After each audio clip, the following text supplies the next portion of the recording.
This video is sponsored by Max Multi-Speciality Hospital, 24/7 emergency trauma and critical care center with advanced services, located at Hagarga Circle, Ring Road, Gulbarga. Taken a review of last 3 years traffic related cases, both with respect to number of accidents which are reported, number of people we have lost in accidents, number of people who have succumbed to injuries. And also we have taken the review of traffic enforcement which is done in last 3 years. We are seeing rampant traffic indiscipline in the city. Majority of people, though they are aware of the traffic rules, they are not abiding by the traffic rules. In this background, though we have seen some positive changes in the numbers, when we look the number of accidents reported in 2024, number of people who have succumbed to injuries, number of people who have suffered injuries in road accidents, though the numbers are slightly better with respect to the numbers which were reported in 2023, but still we want to reduce the number of accidents significantly in the year 2025. In this background, we have already launched a special drive of traffic enforcement. In the beginning, we have taken 3 subjects. One is vehicle driving by minors less than 18 years. Second one is signal jumping, and third one is drunken driving. In last 1 week, we have detained 154 vehicles which were driven by minors. More than 100 signal jumping cases are booked. Nearly 40 cases of drunken driving cases are booked in just 1 week. This shows how much is the traffic indiscipline in the city. This drive will be continued. I request sincerely all the citizens to abide by the traffic rules. It is in the interest of you, and it is in the interest of your near and dear ones. Or else we will be forced to take strict enforcement against traffic rule violators. Last 3 years ಏನು ನಮ್ಮ ಸಂಚಾರ related ಕೇಸಸ್ಗಳಿದೆ, number of cases reported,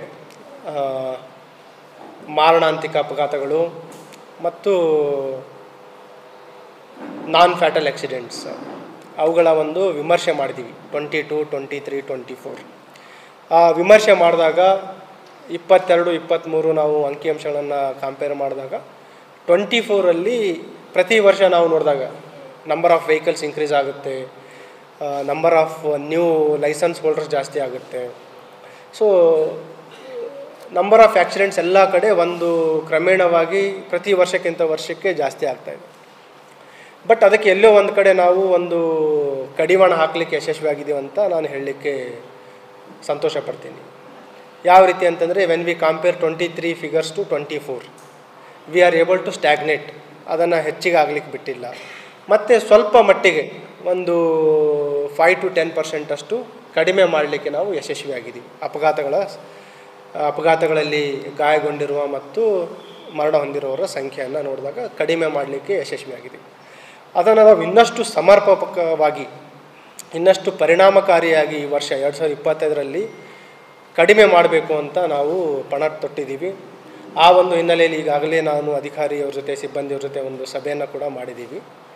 ಮತ್ತು ಒಂದು ಈ ರೀತಿ ಇದ್ದಾಗ ಇನ್ನೊಂದೇನಾಗಿದೆ, ಇಲ್ಲಿ ಕಲಬುರಗಿ ನಗರದಲ್ಲಿ ಈ ರೋಡ್ ಸಂಚಾರ ನಿಯಮಗಳ ಫಾಲೋ ಏನು ಅದರ ಉಲ್ಲಂಘನೆ ಇದೆ ತುಂಬ ಜಾಸ್ತಿ ಇದೆ, ಇಂಡಿಸಿಪ್ಲಿನ್. ಅದರಲ್ಲಿ ಮೈನರ್ಸ್ಗಳಿಗೆ ವಾಹನ ಕೊಡುವಂಥದ್ದು, ಡ್ರಂಕನ್ ಡ್ರೈವಿಂಗ್ ಇರ್ಬೋದು, ಅದಲ್ಲದೆ ಸಿಗ್ನಲ್ ಜಂಪಿಂಗ್ ಆಗ್ಬೋದು, ಟ್ರಿಪಲ್ ರೈಡಿಂಗ್ ಆಗ್ಬೋದು, ಮತ್ತು ಆಟೋ ಚಾಲಕರ ಒಂದು ಇಂಡಿಸಿಪ್ಲಿನ್. ಸೊ ಎಲ್ಲವನ್ನು ನಾವು ಪರಿಗಣನೆಗೆ ತೆಗೆದುಕೊಂಡು ಹಂತ ಹಂತವಾಗಿ ನಾವು ಕ್ರಮ ಕೈಗೊಳ್ಳಲಿಕ್ಕೆ ಈಗ ಆಲ್ರೆಡಿ ರೂಪುರೇಷೆಗಳನ್ನು ನಾವು ಹಾಕ್ಕೊಂಡಿದ್ದೀವಿ. ಅದರ ಒಂದು ಆರಂಭದ ಒಂದು ಕಾರ್ಯ 3 ಉಲ್ಲಂಘನೆಗಳನ್ನು ನಾವು ತೆಗೆದುಕೊಂಡಿದ್ದೀವಿ ಈಗ. ಅದರಲ್ಲಿ ಒಂದು, ಈ ಮೈನರ್ಸ್ಗಳಿಗೆ ವಾಹನಗಳನ್ನು ನೀಡುವಂಥದ್ದು, ಸಿಗ್ನಲ್ ಜಂಪಿಂಗ್ ಮತ್ತು ಡ್ರಂಕನ್ ಡ್ರೈವಿಂಗ್. ಲಾಸ್ಟ್ 1 ವೀಕಲ್ಲಿ ನಾವು 154 ವೆಹಿಕಲ್ಸ್ ಈ ಮೈನರ್ಸ್ಗಳಿಗೆ ಪೋಷಕರು ಫ್ಯಾಮಿಲಿ ಮೆಂಬರ್ಸ್ ನೀಡಿರುವಂಥದ್ದನ್ನು ನಾವು ಸೀಸ್ ಮಾಡಿದ್ದೀವಿ. ಅದರಲ್ಲಿ ಆ ಏಜ್ ಪ್ರೊಫೈಲು ಮಾಡಿದ್ದೀವಿ ನಾವು, ಯಾವ ರೀತಿ ಮಕ್ಕಳಿಗೆ ಕೊಟ್ಟಿದ್ದಾರೆ ಅಂತ. ಮೆಜಾರಿಟಿ 16ರಿಂದ 17 ವಯಸ್ಸು ಹುಡುಗರಿಗೆ ಮಕ್ಕಳಿಗೆ ಈ ವಾಹನಗಳನ್ನು ನೀಡಿದ್ದಾರೆ. 15 ವರ್ಷ ಮಕ್ಕಳು ಕೂಡ ವಾಹನ ಚಾಲನೆ ಮಾಡ್ತಾ ಇರೋದು ದುರದೃಷ್ಟಕರ. ಈ 154ರಲ್ಲಿ 11 ಜನ 15 ಇಯರ್ಸ್ ಇದ್ದಾರೆ ಅಥವಾ 15ಕ್ಕಿಂತ ಕಡಿಮೆ ಇದ್ದವರು ಇದ್ದಾರೆ. 16 ವರ್ಷದವರು 27 ಜನ ಇದ್ದಾರೆ. 17 ವರ್ಷದವರು 109 ಜನ ಇದ್ದಾರೆ. 18 ವರ್ಷದವರು 7 ಜನ ಇದ್ದಾರೆ. ಸೊ ಇವತ್ತು ಅವರಿಗೆಲ್ಲ ಕರೆಸಿ, ಒಂದು ವೇಳೆ ಸಂಚಾರ ನಿಯಮದ ಅವರಿಗೆ ಅರಿವಿಲ್ಲ ಅಂತಂದರೂ ಅವ್ರ ಮುಖಾಂತರ ಎಲ್ಲರಿಗೂ ಒಂದು ಸಂದೇಶ ನೀಡಲಿಕ್ಕೆ ಅವರನ್ನು ನಾವು ಈ ಮೈನರ್ಸ್ ಡ್ರೈವಿಂಗ್ ಏನಿದೆ ಅದರ ವಿರುದ್ಧ ಒಂದು ನಮ್ಮ ಕಾರ್ಯಕ್ಕೆ ಅವರನ್ನು ಕೂಡ ನಾವು ಈ ರಾಯಭಾರಿಗಳ ಥರ ಅವೇರ್ನೆಸ್ ಕ್ರಿಯೇಟ್ ಮಾಡಲಿಕ್ಕೆ, ಯಾವ ರೀತಿ ಕಾನೂನು ತುಂಬ ಸ್ಟ್ರಿಂಜೆಂಟ್ ಇದೆ ಅನ್ನೋದ್ರ ಬಗ್ಗೆ ಅವೇರ್ನೆಸ್ ಮಾಡಲಿಕ್ಕೆ ಕೂಡ ಅವರನ್ನು ಬಳಸಲಿಕ್ಕೆ ಒಂದು ಪ್ಲ್ಯಾನ್ ಮಾಡಿದ್ದೀವಿ. ಕಾನೂನು ಯಾವ ರೀತಿ ಇದೆ ಅಂತಂದರೆ, ಈ 199A ಮೋಟ್ರ್ ವೆಹಿಕಲ್ ಆ್ಯಕ್ಟಲ್ಲಿ ಒಂದು ವೇಳೆ ತಾವು ಅಪ್ರಾಪ್ತ ವಯಸ್ಸರಿಗೆ ವಾಹನವನ್ನು ಚಾಲನೆ ಮಾಡಲಿಕ್ಕೆ ನೀಡಿದರೆ, ಯಾರು ವಾಹನ ಚಾಲನೆ ಮಾಡಲಿಕ್ಕೆ ನೀಡ್ತಾರೆ ಅವ್ರ ಮೇಲೆ 3 ವರ್ಷದಷ್ಟು ಶಿಕ್ಷೆ ಆಗುವಂಥ ಕಾನೂನಿದೆ ಮತ್ತು 25,000ವರೆಗೂ ದಂಡ ವಿಧಿಸುವಂಥ ನಿಯಮ ಇದೆ. Up to 3 years or 25,000 rupees fine. ಮತ್ತು ಯಾರು ವಾಹನ ಚಾಲನೆ ಮಾಡ್ತಾರೆ ಅವರಿಗೆ, ಲೈಸೆನ್ಸ್ ಯಾರಿರಲ್ಲ ಅವರಿಗೆ 3 monthsವರೆಗೂ ಮತ್ತು 5,000ವರೆಗೂ ದಂಡ ಹಾಕ್ಬೋದು.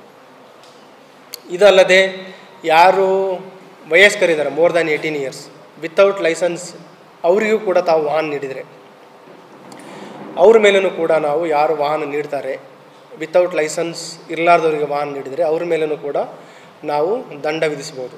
ಅಪ್ ಟು 5,000 ಮತ್ತು 3 monthsವರೆಗೂ ಸಜೆನೂ ಕೂಡ ಆಗುವಂಥ ಕಾನೂನಿದೆ. ಸೊ ಹಾಗಾಗಿ ಈ ಒಂದು ಕಳೆದ ಒಂದು ವೀಕಲ್ಲಿ 154 ಈ ಮೈನರ್ಸ್ಗಳಿಗೆ ವಾಹನ ನೀಡಿರುವಂಥದ್ದು ವೆಹಿಕಲ್ಸ್ಗಳನ್ನು ಸೀಸ್ ಮಾಡಿದ್ದೀವಿ. ನಿಯರ್ಲಿ 100+ ಸಿಗ್ನಲ್ ಜಂಪಿಂಗ್ ಕೇಸ್ಗಳನ್ನು ಹಾಕಿದ್ದೀವಿ. 40ರಷ್ಟು ಡ್ರಂಕ್ ಆ್ಯಂಡ್ ಡ್ರೈವಿಂಗ್ ಕೇಸನ್ನು ಈಗ ಹಾಕಿದ್ದೀವಿ. ಮತ್ತು ಏನು ಸಂಚಾರಿ ಸಿಬ್ಬಂದಿ ಇದ್ದಾರೆ ಅವರ ಸಂಖ್ಯೆ ಮತ್ತು ಇಲ್ಲೇನು ತೊಂದರೆ ಇದೆ, ಸಮಸ್ಯೆ ಇದೆ, ಅದಕ್ಕೆ ತಕ್ಕಂತೆ ಪರಿಣಾಮಕಾರಿ ಅದು ಫೀಲ್ ಆಗಲ್ಲ ಅಂಥೇಳಿ ನಾವು ಲಾ ಆ್ಯಂಡ್ ಆರ್ಡರ್ ಸಿಬ್ಬಂದಿ ಅಧಿಕಾರಿಗಳನ್ನು ನಾವು ಕೆಲವು ಸಮಯದ ಮಟ್ಟಕ್ಕೆ ದಿನದಲ್ಲಿ ಅವರಿಗೂ ಕೂಡ ನಾವು ಬಳಸ್ತಾ ಇದ್ದೀವಿ ಈ ಎನ್ಫೋರ್ಸ್ಮೆಂಟಿಗೆ. ಈಗ ಮುಂದುವರೆದು ಈಗೇನು ಇವರಿಗೆ ಈಗ ಆಲ್ರೆಡಿ ಕೆಲವರಿಗೆ 25,000 rupees ಫೈನ್ ಕೂಡ ಹಾಕಲಿಕ್ಕೆ ಸ್ಟಾರ್ಟ್ ಆಗಿದೆ. ಯಾರು ಮೈನರ್ಸ್ಗಳಿಗೆ ವಾಹನ ನೀಡ್ತಾರೆ ಅವ್ರ ಮೇಲೆ ಅಪ್ ಟು 25,000 rupees ಫೈನ್ ಇದೆ. ಈಗ ಆಲ್ರೆಡಿ ಒಬ್ಬರಿಗೆ 25,000 rupees ಫೈನ್ ಈಗ ಆಲ್ರೆಡಿ ಹಾಕಾಗಿದೆ. ಇದು ಒಂದು, ಈ ರೀತಿ ಸುಮಾರಿಗೆ ಆಲ್ರೆಡಿ ಹಾಕಲಿಕ್ಕೆ ಸ್ಟಾರ್ಟ್ ಮಾಡಿದ್ದೀವಿ. ಹಾಗಾಗಿ ತಮ್ಮ ಮಾಧ್ಯಮದವರ ಮುಖಾಂತರ ವಿನಂತಿ ಏನಂತಂದರೆ, ಎಲ್ಲ ಸಾರ್ವಜನಿಕರು ತಮ್ಮ ಸುರಕ್ಷತೆಗಾಗಿ, ತಮ್ಮ ಮಕ್ಕಳ ಒಂದು ಸುರಕ್ಷತೆಗಾಗಿ ಸಂಚಾರಿ ನಿಯಮ ಪಾಲನೆ ಮಾಡಿ, ಅವರಿಗೆ ಯಾರು ಅಪ್ರಾಪ್ತರಿದ್ದಾರೆ ಅವರಿಗೆ ವಾಹನಗಳನ್ನು ನೀಡಬೇಡಿ ಮತ್ತು ಅವರಿಗೆ ಪರ್ಯಾಯ ವ್ಯವಸ್ಥೆಯನ್ನು ಮಾಡಿ, ಸ್ಕೂಲು ಕಾಲೇಜ್ಗಳಿಗೆ ಪಿಕಪ್ ಮತ್ತು ಡ್ರಾಪ್ ವ್ಯವಸ್ಥೆ ಮಾಡಿ, ಇಲ್ಲಾಂದರೆ ಸೈಕಲನ್ನು ಕೊಡಿಸಿ ಅಥವಾ ನೀವು ಹೋಗಿ ಡ್ರಾಪ್ ಮಾಡಿ, ನೀವು ಹೋಗಿ ಪಿಕಪ್ ಮಾಡ್ಬೋದು. ಮತ್ತು ಸುಮಾರು ಇನ್ಸಿಡೆಂಟ್ಸ್ಗಳಿದೆ, ನಿದರ್ಶನಗಳಿದೆ. ನಾವು ಭಾರತ ದೇಶದಲ್ಲಿ ಅಂಕಿಅಂಶಗಳನ್ನು ನೋಡಿದಾಗ ಎಷ್ಟು ಜನ ನಮ್ಮ ಅಪಘಾತಗಳಲ್ಲಿ ಪ್ರಾಣವನ್ನು ಕಳ್ಕೊತಾ ಇದ್ದಾರೆ. ಅದರಲ್ಲಿ 6,000 to 8,000 ಮೈನರ್ಸ್ ಇದ್ದಾರೆ ಈ ಅಪಘಾತಗಳಲ್ಲಿ, ಲೆಸ್ ದ್ಯಾನ್ 18 years ಅಪಘಾತಗಳಲ್ಲಿ ಮರಣ ಹೊಂದ್ತಾ ಇರೋರು. ಮತ್ತು ಈಗ ಇಲ್ಲಿನೂ ಕೂಡ ಒಂದು ಅಪಘಾತಗಳಲ್ಲಿ ಬಲಿಯಾಗುವಂಥದ್ದು, ಮೈನರ್ಸ್ ಡ್ರೈವಿಂಗ್ ಓಡಿಸ್ತಾ ಅಪಘಾತಗಳಲ್ಲಿ ಭಾಗಿಯಾಗ್ತಾ ಇರೋದು, ಅದು ಅವರ ಭವಿಷ್ಯದ ಜೊತೆ ಆಟ ಆಡ್ತಾ ಇದ್ದಂಗೆ ಆಗುತ್ತೆ. ಒಂದು ವೇಳೆ ಇವ್ರ ಮೇಲೆ ಏನಾದರೂ ಪ್ರಕರಣ ದಾಖಲಾಗಿದ್ದರೆ ಅವರ ಉದ್ಯೋಗಕ್ಕೆ ತೊಂದರೆ ಆಗುತ್ತೆ, ಪಾಸ್ಪೋರ್ಟ್ ಪಡಲಿಕ್ಕೆ ತೊಂದರೆ ಆಗುತ್ತೆ ಮತ್ತು ಎಲ್ಲೋ ಒಂದು ಕಪ್ಪು ಚುಕ್ಕಿ ಆಗುತ್ತೆ ಮಕ್ಕಳ ಒಂದು ಭವಿಷ್ಯದಲ್ಲಿ. ಮಕ್ಕಳಿಗೆ ಅರಿವಿರಲ್ಲ, ಕೆಲವರು ಯಾರೋ ದುಷ್ಪ್ರೇರಣೆಯಿಂದ ಬೇರೆಯವರ ಮಿಸ್ಗೈಡೆನ್ಸ್ನಿಂದ ಹಠ ಮಾಡೋ ವಾಹನಗಳು ಕೇಳ್ಬೋದು. ಬಟ್ ಅದಕ್ಕೆಲ್ಲ ತಾವು ಕಿವಿಗೊಡದೆ ಏನು ನಿಯಮ ಇದೆ ಅದರ ಪ್ರಕಾರ ಅವರಿಗೆ ನೀವು ವಾಹನ ನೀಡದೆ, ಅವರು ಯಾವಾಗ ಮೆಜಾರಿಟಿ ಆಗ್ತಾರೆ, ಮೋರ್ ದ್ಯಾನ್ 18 years ಆಗ್ತಾರೆ, ಅವರಿಗೆ ಸರಿಯಾದ ಒಂದು ತರಬೇತಿನ ನೀಡಿ ವಾಹನ ಪರವಾನಗಿಯನ್ನು ನೀಡಿದ ನಂತರ ಆವಾಗ ಅವರಿಗೆ ವೆಹಿಕಲನ್ನು ಕೊಡಿ. ಅಲ್ಲಿಯವರೆಗೆ ಅವರಿಗೆ ವೆಹಿಕಲ್ ಕೊಡೋದು ತಪ್ಪಿದೆ. ಮತ್ತು ಒಂದು ಈಗ ಸೋರ್ಸ್ ಮನೆಯೇ ಇವರಿಗೆ ವಾಹನಗಳನ್ನು ನೀಡುವಂಥ ಸೋರ್ಸ್. ಇದ್ರ ಜೊತೆಗೆ ಎಲ್ಲ ಎಜುಕೇಷನ್ ಇನ್ಸ್ಟಿಟ್ಯೂಷನ್ಸ್, ಸ್ಕೂಲ್ಸ್, ಕಾಲೇಜಸ್ಗಳಲ್ಲಿಯೂ ಕೂಡ ನಾವು ಒಂದು ಡ್ರೈವನ್ನು ಮಾಡ್ತೀವಿ. ನಿಯರ್ ಎಜುಕೇಷನ್ ಇನ್ಸ್ಟಿಟ್ಯೂಷನ್ಸ್ ಡ್ರೈವ್ ಮಾಡ್ತೀವಿ. ಅದಲ್ಲದೆ ಎಲ್ಲ ಎಜುಕೇಷನ್ ಇನ್ಸ್ಟಿಟ್ಯೂಷನ್ಸ್ ಅವ್ರ ಜೊತೆ ಒಂದು ಸಭೆಯನ್ನು ಮಾಡಿ, ಏನು ಬೆಳಗ್ಗೆ ಅಸೆಂಬ್ಲಿ ಸೆಷನ್ ಇರುತ್ತೆ, ಬೆಳಗ್ಗೆ ಪ್ರಾರ್ಥನೆ ಇರುತ್ತೆ, ಆ ಸಮಯದಲ್ಲಿ ಮತ್ತು ಬೇರೆ ಬೇರೆ ರೀತಿಯಲ್ಲಿ ನಾವು ಅಲ್ಲಿ ಇನ್ಕ್ಲೂಡಿಂಗ್ ಪೇರೆಂಟ್ಸ್ ಟೀಚರ್ಸ್ ಮೀಟಿಂಗ್ಗಳಲ್ಲಿಯೂ ಕೂಡ ಇದ್ರ ಬಗ್ಗೆ ನಾವು ಅರಿವು ಮೂಡಿಸ್ತೀವಿ. ವಿದ್ಯಾಸಂಸ್ಥೆಗಳು, ಪೋಷಕರು ಮತ್ತು ಸಾರ್ವಜನಿಕರು ಆರಕ್ಷಕರ ಜೊತೆ ಏನಾದರೂ ಸಮರ್ಪಕವಾಗಿ ಕೈ ಜೋಡಿಸಿದ್ರೆ ಇದು ಒಂದು ಪರಿಣಾಮಕಾರಿಯಾಗಿ ನಾವು ಇದರ ಒಂದು ವೈಲೇಷನ್ಸ್ಗಳನ್ನು ನಾವು ಕಡಿಮೆ ಮಾಡಲಿಕ್ಕೆ ಸಾಧ್ಯ ಆಗುತ್ತೆ.